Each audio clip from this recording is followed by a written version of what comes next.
से संबंधित है, सभी आप लोगों को कुछ न कुछ संदेश देती हैं। सबसे पहले मंडप गाड़ा जाता है। मंडप बांस का ही क्यों गाड़ते हैं? तमाम अम्बू बम्बू तंबू आते हैं, कायों का गाड़ दे सकते हैं।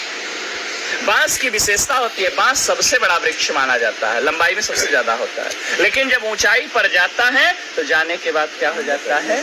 झुक जाता है। यह बांस वर और कन्या को आप लोगों को यह संदेश देता है कि जीवन में आप लोग कितनी ऊंचाई पर क्यों न जाइएगा, हमेशा अपने श्रेष्ठों के प्रति नम्रता का भाव रखिएगा, क्योंकि नमंती फलिनो वृक्षा नमंती गुणिनो जना शुष्क वृक्षाश्च मूर्खाश्च न नमंती कदाचन। फलने वाला वृक्ष और गुणी व्यक्ति हमेशा झुके रहते हैं, मूर्ख व्यक्ति और सूखा पेड़ कभी झुकता नहीं।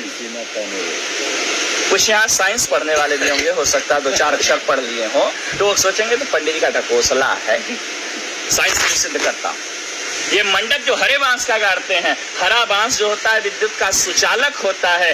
मंडप को कुश और काश से छाते हैं। कुश और काश जो होता है वो कुचालक होता है, ठीक है ना। ये सुचालक होता है, वो कुचालक होता है, ठीक है ना। वो नॉन कंडक्टर है, ठीक है ना। तो इसीलिए यदि आकाशीय विद्युत गिरे तो मंडप में बैठे हुए लोगों के ऊपर, वर कन्या के ऊपर उस विद्युत का कोई प्रभाव न हो, उसी बांस के माध्यम से वह अर्थ में समाहित हो जाए, दर्द में चला जाए। इसी कारण इसीलिए हरे बांस का मंडप लगाया जाता है। भारत कृषि प्रधान देश है और कृषि कार्य बिना हल के संपादित नहीं होता, इसलिए हरीश गाड़ा जाता है।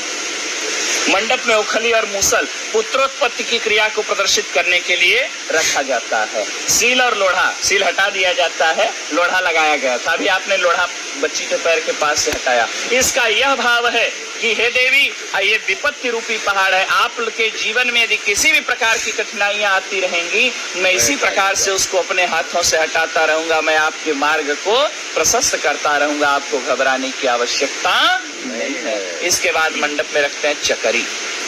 चकरी कहाँ रखेंगे? चकरी के 2 पार्ट होते हैं, दोनों पार्ट अलग अलग होते हैं, लेकिन ये पार्ट जुड़ते किससे हैं? एक खूंटी से जुड़ते हैं, ठीक है ना। जब तक ये दोनों पार्ट खूंटी से जुड़े रहते हैं तब तक इसमें रहर डालिए, मटर डालिए, चना डालिए, कितना कड़ा पदार्थ डालिए, सबको दलते हुए बाहर कर देता है। लेकिन जिस दिन ये खूंटी टूट जाती है उस दिन दोनों पार्टों का कोई महत्व नहीं रह जाता। यह वर और कन्या भी चक्री के 2 पार्ट के समान है, और ये वर और कन्या जो आज पति पत्नी के रूप में परिणत होने जा रहे हैं, पति पत्नी का रिश्ता जो होता है एक विश्वास का रिश्ता होता है। जब तक विश्वास है तब तक पति पत्नी का जीवन बड़ा सुंदर होता है, कितना अभाव रहे कितना प्रभाव रहे। लेकिन जिस दिन विश्वास रूपी खूंटी पति पत्नी के बीच से टूट जाती है, उसी दिन से वर और कन्या अर्थात पति और पत्नी का जीवन नारकीय हो जाता।